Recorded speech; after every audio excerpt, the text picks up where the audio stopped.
Hey, welcome to today's episode of the show. Today we're going to be talking about a subtle or not so subtle resistance that you feel to socializing. And this might be in one area or a lot of areas. And it's something I've heard from clients often where there's maybe a phase where you just try to avoid a lot of socializing. You resist it really heavily. You're avoidant of it. Usually that's when someone's in a high level of social anxiety. They tend to just minimize or avoid. They don't really go on that many dates, or they don't go talk in groups, or they avoid those things. And so what often happens is they start to work with clients and they break out of that pattern and they start to go practice more, and they do develop a newfound sense of confidence or ability to connect with others. But then they find that they still resist being social. They still resist connecting with others. And then they're like, what's going on here? Like, shouldn't I like this more? Or why do I have to push through this resistance every time? So I really want to speak to that. I'm sure you're going to relate to that resistance. And let's talk about what are some of the potential underlying reasons for the resistance, what messages that resistance might be providing for you, showing you, and then how to find your way to more freedom and ease when it comes to being social and connecting with others. So thanks for being with me in today's episode. If you're not already watching these episodes, go check out Shrink for the Shy Guy. Go to YouTube and type in Shrink for the Shy Guy, and you'll be able to see these episodes on YouTube, and you can subscribe there as well.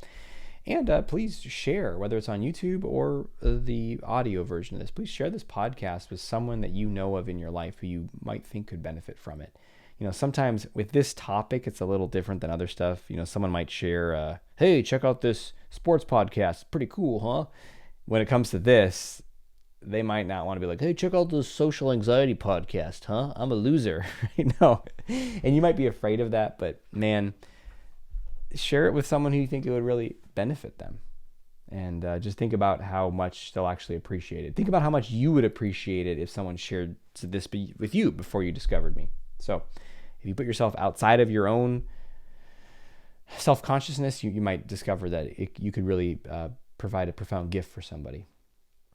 Okay, let's talk more about resistance.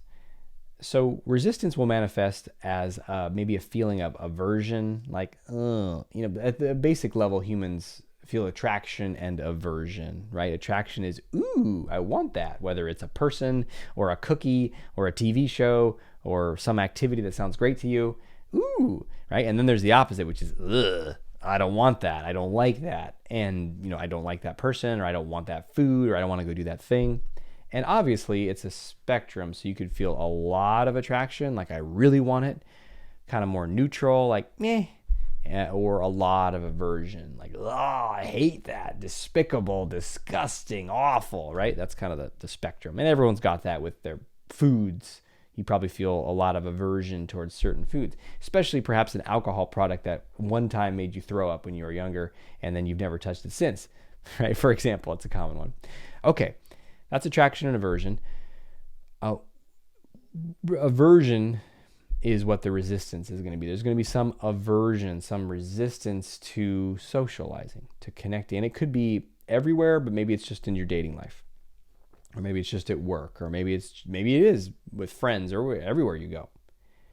And let's start to understand what's happening here so that you can be more free to go interact in the way that you want. And there's no one answer. I'm going to share a number of answers, and my goal here is to illuminate things for you that you might not have discovered. These are things that I've learned from working with people for like 20 years. So, and myself too, and studying it in myself. So just see which ones land for you, and maybe make a study it over the next week or two, and see if you discover more after having gotten these insights. So here's a few reasons or sources for that resistance or aversion. The first is social anxiety. So if you are imagining others are judging you, you feel a strong performance pressure, got to do it right so others don't judge me, that's going to make being social sucky, right? You're going to be in this, for me, if I think about going to a party when I was younger and I had a lot of social anxiety, it's going to be awkward and uncomfortable. I'm not free to be myself. I'm not free to share or connect or express or do what I want. It's kind of more like, don't make a fool of yourself and get through it. How's that for an enjoyable evening? Like, well, who wants to do that? Rather just stay home, right? So that's the basic resistance. It might be a signal that you're experiencing social anxiety, and it might be time to work on that and to liberate yourself from that social anxiety, which is obviously what this show and all of my work in the world is about. So you're in the right place. But let's say you've addressed some of that and you're like, okay, it's beyond that. It's probably a more subtle form of social anxiety, which we'll get into in just a moment here. But let's say it's not this intense social anxiety about this situation. Then it's going to be a more subtle form. And that takes a few different patterns. One is you will imagine that you need to do the socializing in a certain way. You need to play a certain role as you do it. And that role is not very enjoyable. So it's not the activity. You might say, oh, I don't want to spend time with that friend, or I don't want to go on that date, or I don't want to go do go to that gathering or party. And what I see with clients is they get all hung up on that. Like, should I go or not? Or why don't I want to go? Oh, what's wrong with me? Am I just like fundamentally not a social person? I knew I was messed up. Or, oh, shouldn't I want to spend more time with that friend? Maybe I'm a bad friend. And they go down all these rabbit holes instead of saying, instead of it might be the activity, but it also might be how you imagine you are supposed to be while you go do that. And that's the role that you think you're supposed to play. So if you think you're supposed to be polished and proper and serious, maybe that sounds really boring and unappealing. You say, well, I have to be that way at work. I can't be silly there. I don't know. Can you? Can you be more playful at work? And so what I'll often ask clients is say, well, what if you could imagine doing it in a certain way that wasn't playing that role? What would you want to do? What sounds energizing to you? If you could imagine hanging out with that person or going on that date and doing it any way that you want, what feels more energizing? I'm going to take a sip of water as you ponder that question. Right? So what comes to you? What way of being is much more enjoyable? And I was talking about this recently with someone, and he was feeling aversion, resistance to going on dates. And he ultimately did want a partner and ultimately a family, actually, but dating, ugh. And so we started to explore this, like, well, how do you imagine you got a date? And when he was describing it, it just sounds so like routine and almost like getting through certain stages. Like, we're going to go do this, and you always talk about that, and then this is what happens, and then if you get to the third date, then this, and then this, and it's all mapped out, and it's all from the past, and it's all predictable, and it's all blah, blah, blah, blah, blah. I'm like, I'm feeling resistance just even hearing about this. I don't even want to do it, and I'm not even dating. It just sounds terrible. So what about a different way?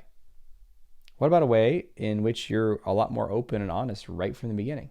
How do you make that first conversation unknown, spontaneous, edgy, juicy, exciting, unpredictable? Oh, I don't know. That sounds scary. Oh, okay. Maybe that also sounds exciting. I mean, why do people watch horror films? They get excited, right? So maybe a little bit of scary is exciting. You don't know what's going to happen next. But all of a sudden, it might be more energizing. Unless the resistance might be telling you something. There's not enough energy there. There's not enough draw there. Sometimes the resistance is not just telling you how you want to be. It is giving you information about what you want to do there or not. I might have told this story on this podcast, but I remember I had a friend recently who invited me to a concert, and it was an offshoot of Fish. I forget the name of the guy. It was one of the band members from Fish, had his own show. And I don't like jam bands. So I would not really enjoy the music. And so I messaged him. I was like, maybe I'd come with you, but it would mainly, I'd be hanging out with you. So like, are you open to being at the concert and then being away from the stage for a good amount of the time and talking and just hanging out? And he was like, nah, actually, I really want to listen to the music when I'm there most of the time. I was like, okay, cool. Well, let's hang out and do something else. So I felt aversion. Imagine being like front and center, listening to this jam band for 9 hours, however long their concert goes. And so I clarified with him, and I didn't really want to do that. And that's also another important thing about being less nice and more you and more direct and more real, is listening to what do I want, what do I not want, what sounds good to me, what doesn't sound good to me. And it doesn't mean it's all or nothing. I'm either going or I'm not going. It's like, well, how would I want to be when I'm there? Another client I worked with had these, she struggled to spend time with these certain friends, and she's like, but they're good friends of mine. We've been friends for many years. And one of the ways she struggled is that I think it was about once a year, they all spent time in a house together. Like someone would rent a house and they'd all go there and they'd spend like 4 days together. And she enjoyed it, but she also felt kind of claustrophobic and overwhelmed and needing space during that time. And so I asked her, like, well, if you could do it any way, how would you want to do it? And she thought about it. She's like, well, I guess I would actually, we'd rent a house somewhere near where I lived, or I'd have my own place or something that I was renting, and I would spend time with him. And then at night I would go sleep in my own space, and then I'd wake up the next morning and I'd come back. I don't mind being with him during the day. It's just I want some space every day, and it's different than just the space of being away for a few minutes. But I'd really want to go do my own thing for a little while. I said, oh, it sounds like you have a lot of clarity there. And she said, yeah, but I can't because, right? And it was like all this fear of making them think that she didn't really like them, or why would she need time away? And those were all these stories from this role that she was supposed to play of what a friend is supposed to be like, versus saying, hey guys, I'm really excited to spend these 3-4 days with you. I've noticed that it really helps me reset to have a night alone at the end of the night each night.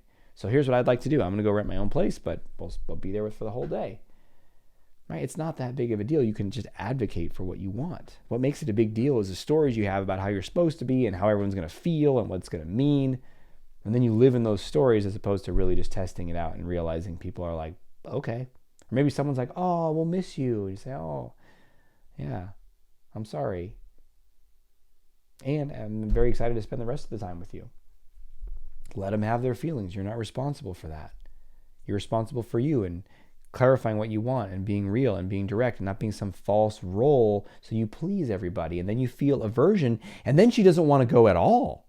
Is that better for the friendship? To say, I don't want to do it. Ugh. And we don't even know why we don't want to do it. We just feel this like, aversion, get rid of it.